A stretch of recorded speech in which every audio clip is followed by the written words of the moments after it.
A Princess of Mars, Chapter 1, on the Arizona Hills. I am a very old man. How old, I do not know. Possibly I am 100, possibly more.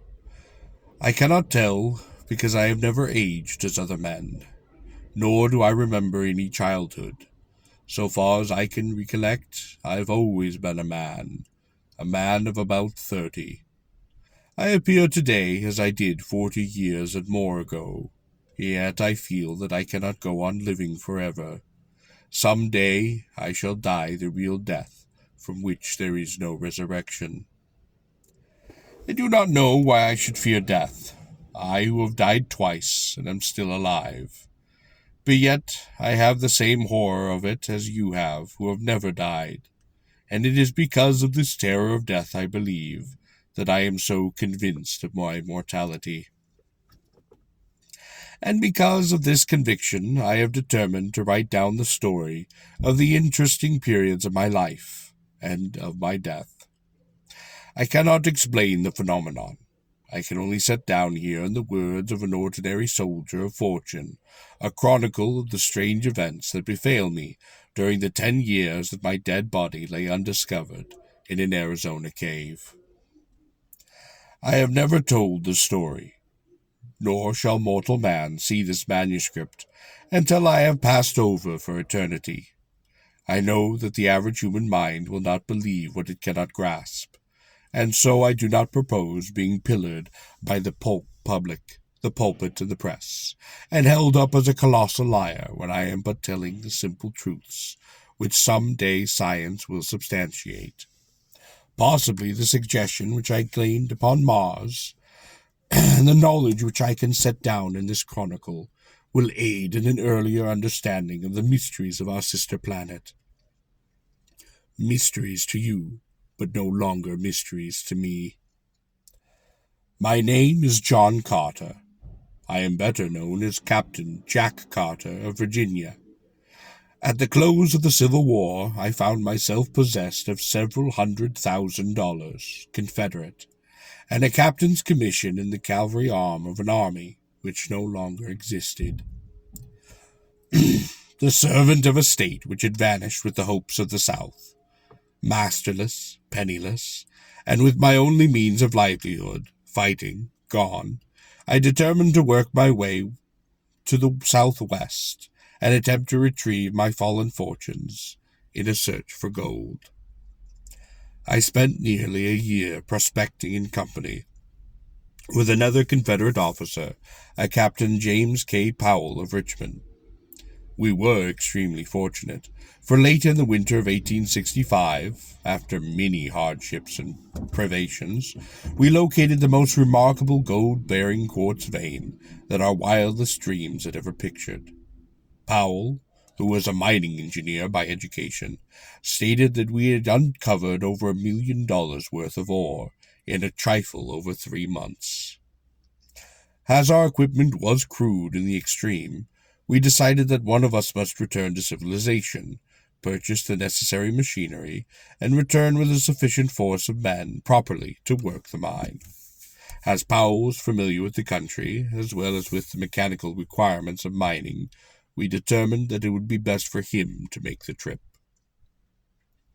It was agreed that I was to hold down our claim against the remote possibility of it being jumped by some wandering prospector. On March the 3rd, 1866, Powell and I packed his provisions on 2 of our burros, and bidding me goodbye, he mounted his horse, and started down the mountainside toward the valley, across which led the first stage of his journey. The morning of Powell's departure was, like nearly all Arizona mornings, clear and beautiful. I could see him and his little pack animals picking their way down the mountainside toward the valley. And all during the morning, I would catch occasional glimpses of them as they topped a hog, back, or came out upon a level plateau. My last sight of Powell was about 3 in the afternoon as he entered the shadows of the range on the opposite side of the valley. Some half hour later, I happened to glance casually across the valley, and was much surprised to note 3 little dots in about the same place I had last seen my friend and his 2 pack animals. I was not given to needless worry, but the more I tried to convince myself that all was well with Powell, and that the dots I had seen on his trail were antelope or wild horses, the less I was able to assure myself. Since he had entered the territory, we had not seen a hostile Indian, and we had, therefore, become careless in the extreme, and we wanted to ridicule the stories we had heard of the great number of those vicious marauders that were supposed to haunt the trails, taking their toll in lives and torture of every white party which fell into their merciless clutches. Powell, I know, was well armed, and further, an experienced Indian fighter, but I too had lived and fought for years among the Sioux in the north, and I knew that his chances were small against a party of cunning trailing Apaches. Finally, I could endure the suspense no longer, and arming myself with my 2 Colt revolvers and a carbine, I strapped 2 belts of cartridges about me, and, catching my saddle horse, started down the trail taken by Powell in the morning. As soon as I reached comparatively level ground, I urged my mount into a canter, and continued thus, where the going permitted, until close upon dusk I discovered the point where other tracks joined those of Powell. They were the tracks of unshod ponies, 3 of them, and the ponies had been galloping. I followed rapidly until, darkness shutting down, I was forced to wait the rising of the moon, and given an opportunity to speculate on the question of the wisdom of my chase. Possibly I had conjured up impossible dangers, like some nervous old housewife, and when I should catch up with Powell would get a good laugh for my pains. However, I am not that prone to sensitivity, and the following of a sense of duty, whatever it may lead, has always been kind of a fetish for me throughout my life, which may account for the honors bestowed upon me by 3 republics, and the decorations and friendships of an old and powerful emperor and several lesser kings, in whose service my sword has been red many a time. About 9 o'clock, the moon was sufficiently bright for me to proceed on my way, and I had no difficulty in following the trail at a fast walk. In some places at a brisk trot, until, about midnight, I reached the waterhole where Powell had expected to camp. I came upon the spot unexpectedly, finding it entirely deserted, with no sign of having been recently occupied as a camp. I was interested to note that the tracks of the pursuing horsemen, for such I was now convinced they must be, continued after Powell with only a brief stop at the hole for water, and always at the same rate of speed as his. I was positive now that the trailers were Apaches, and that they wished to capture Powell alive for the fiendish pleasure of the torture. So I urged my horse onward at a most dangerous pace, hoping against hope that I would catch up with the red rascals before they attacked him. Further speculation was suddenly cut short by the faint report of 2 shots far ahead of me. I knew that Powell would need me now, if ever, and I instantly urged my horse to his topmost speed up the narrow and difficult mountain trail. I had forged ahead for perhaps a mile or more without hearing further sounds, when the trail suddenly debouched into a small open plateau near the summit of the pass. I had passed through a narrow overhanging gorge just before entering suddenly upon a tableland, and the sight which met my eyes filled me with consternation and dismay. The little stretch of level land was white with Indian teepees, and there were probably 1,000 red warriors clustered around some object near the center of the camp. Their attention was so wholly riveted to this point of interest that they did not notice me, and I easily could have turned back into the dark recesses of the gorge and make my escape with perfect safety. The fact, however, that this thought did not occur to me until the following day removes any possible right to a claim to heroism to which the narration of this episode might possibly otherwise entitle me. I do not believe that I am made of the stuff which constitute heroes, because, in all the hundreds of instances that my voluntary acts have placed me face to face with death, I cannot recall a single one where any alternative step to what I took occurred to me until many hours later. My mind is evidently so constituted that I am subconsciously forced onto the path of duty without recourse to any tiresome mental process. However that may be, I have never regretted that cowardice is not optional with me. In this instance, I was, of course, positive that Powell was the center of that attraction, but whether I thought or acted first I do not know. But within an instant from the moment the scene broke upon my view, I had whipped out my revolvers and was charging down upon the entire army of warriors, shooting rapidly and whooping at the top of my lungs. Single-handed, I could not have pursued better tactics, for the red men, convinced by sudden surprise that not less than a regiment of regulars was upon them, turned and fled in every direction for their bows, arrows, and rifles. The view which their hurried routing disclosed filled me with apprehension and with rage.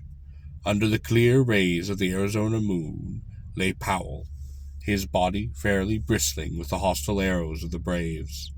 That he was already dead, I could not but be convinced, and yet I would have saved his body from mutilation at the hands of the Apaches as quickly as I would have saved the man himself from death. Riding close to him, I reached down from the saddle, and grasping his cartridge belt, drew him up across the withers of my mount. A backward glance convinced me that to return by the way I had come would be more hazardous than to continue across the plateau. So, putting spurs to my poor beast, I made a dash for the opening to the pass, which I could distinguish on the far side of the tableland.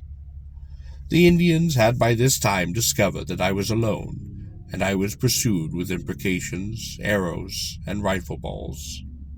The fact that it is difficult to aim anything but impetuously accurately by moonlight, that they were upset by the sudden and unexpected manner of my advent, and that I was rather a rapidly moving target, saved me from those various deadly projectiles of the enemy, and permitted me to reach the shadows of the surrounding peaks before an orderly pursuit could be organized.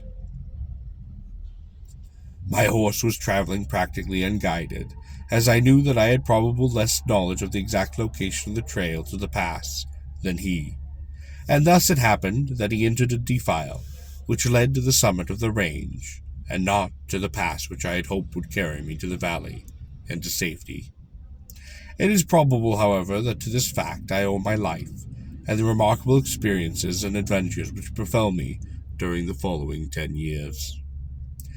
My first knowledge that I was the one on the wrong trail came when I heard the yells of the pursuing savages suddenly grow fainter and fainter far off to my left. I knew then that they had passed to the left of the jagged rock formation at the edge of the plateau, to the right of which my horse had borne me and the body of Powell.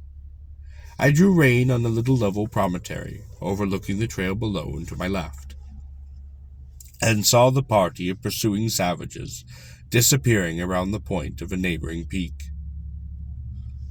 I knew the Indians would soon discover that they were on the wrong trail, and that the search for me would be renewed in the right direction as soon as they located my tracks. I had gone but a short distance further when what seemed to be an excellent trail opened up around the face of a high cliff. The trail was level and quite broad, and led upward, and in the general direction that I wished to go. The cliff arose for several hundred feet upon my right, and on my left was an equally and nearly perpendicular drop to the bottom of a rocky ravine. I had followed this trail for perhaps 100 yards, when a sharp turn to the right brought me to the mouth of a large cave. The opening was about 4 feet high in the height, and 3 to 4 feet wide, and at this opening the trail ended. It was now morning, and with the customary lack of dawn, which is a startling characteristic of Arizona, it had become daylight, almost without warning. Dismounting, I laid Powell upon the ground, but the most painstaking examination failed to relieve the faintest spark of life. I forced water from my canteen between his dead lips, bathed his face, and rubbed his hands, working over him continuously for the better part of an hour in the face of the fact that I knew him to be dead. I was very fond of Powell. He was thoroughly a man in every respect, a polished Southern gentleman, a staunch and true friend, and it was with a feeling of the deepest grief that I finally gave up my crude endeavors at resuscitation. Leaving Powell's body where it lay on the ledge, I crept into the cave to reconnoiter. I found a large chamber, possibly 100 feet in diameter and 30 or 40 feet in height, a smooth and well-worn floor, and many other evidences that the cave had at some remote period been inhabited. The back of the cave was so lost in dense shadow that I could not distinguish whether they were openings into other apartments or not. As I was continuing my examination, I commenced to feel a pleasant drowsiness creeping over me, which I attributed to the fatigue of my long and strenuous ride, and the reaction from the excitement of the fight and the pursuit. I felt comparatively safe in my present location, as I knew that one man can defend the trail to the cave against an army. I soon became so drowsy that I could scarcely resist the strong desire to throw myself on the floor of the cave for a few moments of rest. But I knew that this would never do, as it would mean certain death at the hands of my red friends, who might be upon me at any moment. With an effort, I started toward the opening of the cave, only to reel drunkenly against the side wall, and from there slip prone upon the floor.